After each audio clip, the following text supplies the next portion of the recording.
ऐसा स्वर्ण छात्र बता दीजिए जिसको उसकी जाति को लेकर उसको परेशान किया गया उद्देश्य किसी विश्वविद्यालय में। एक छात्र बताए जिसको यह कहा गया हो कि तुम इस जाति के हो, अपर कास्ट के हो, और उसको परेशान किया गया हो। पूरे देश में एक मामला नहीं मिलेगा। छात्रों से आह्वान करते हैं कि आप सभी लोग निकलिए अपने मकानों से, घरों से, गांव से, कस्बों से और चलिए पटना। ये दादागिरी है, ये रंगदारी है। और एक तरफ सरकार, एक तरफ कोर्ट कह रहे हैं कि कास्ट डिस्क्रिमिनेशन नहीं है, लेकिन वहीं सरकार का रिपोर्ट है, डाटा है कि देश के विश्वविद्यालयों में, केंद्रीय विश्वविद्यालयों में 80% ओबीसी शिक्षकों की सीट खाली है, 84% शेड्यूल्ड ट्राइब्स की सीट खाली है, 64% शेड्यूल कास्ट की सीट खाली है। अगर कास्ट डिस्क्रिमिनेशन ना होता तो सिर्फ इन्हीं बैकवर्ड क्लास के और शेड्यूल कास्ट, शेड्यूल ट्राइब्स के क्यों खाली है सीटें?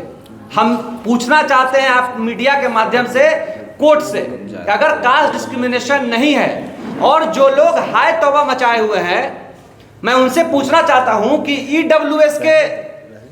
ईडब्ल्यूएस के भी तो इसमें आर्थिक रूप से कमजोर लोगों को भी रखा गया है। सिर्फ जाति नहीं, लिंग के आधार पे, धर्म के आधार पे, डिसेबल लोग, महिलाओं के साथ सभी तरह की यूजीसी में रेगुलेशन में यह शामिल किया गया है। सिर्फ जात का ये तो चंद कुछ लोगों के द्वारा बरगलाकर।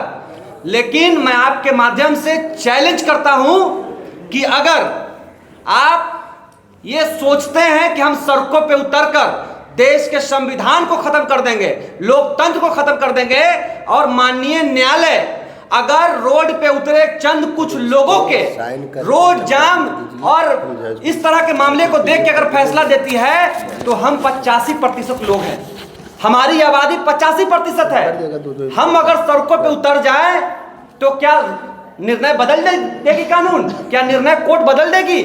ऐसा बिल्कुल नहीं होना चाहिए। जो हित में है, 20,000 आत्महत्याएं पिछले 7 से 8 सालों में दलित वंचित वर्गों ने किया है। 1 लाख से ऊपर ड्रॉप आउट है हमारे यहाँ। आईआईटी आईएम के छात्रों ने, जो सिर्फ जाति से एससी एसटी ओबीसी है, 1 लाख लोगों ने अपने कॉलेजों को छोड़ दिया, पढ़ाई बीच में पढ़ाई छोड़ दी। मैं आपके माध्यम से पूछना चाहता हूं कि एक ऐसा स्वर्ण छात्र बता दीजिए जिसको उसकी जाति को लेकर उसको परेशान किया गया उद्देश्य किसी विश्वविद्यालय में। एक छात्र बताए जिसको यह कहा गया हो कि तुम इस जाति के हो, अपर कास्ट के हो, और उसको परेशान किया गया हो। पूरे देश में एक मामला नहीं मिलेगा। और मैं पूछता हूं कि जब 2012 में यह कानून लागू था, 2011 में यह कानून लागू हुआ, तो फिर 2016 और 19 और आज 26 में इस पे वार्तालाप क्यों हो रही है? और ये तो सुप्रीम कोर्ट के अनुसार ही रेगुलेशन को बदला गया। सुप्रीम कोर्ट ने कहा कि नहीं, 2012 में जो यूजीसी ने रेगुलेशन बनाया था, उस रेगुलेशन के होने के बावजूद 118% मामले आ चुके हैं।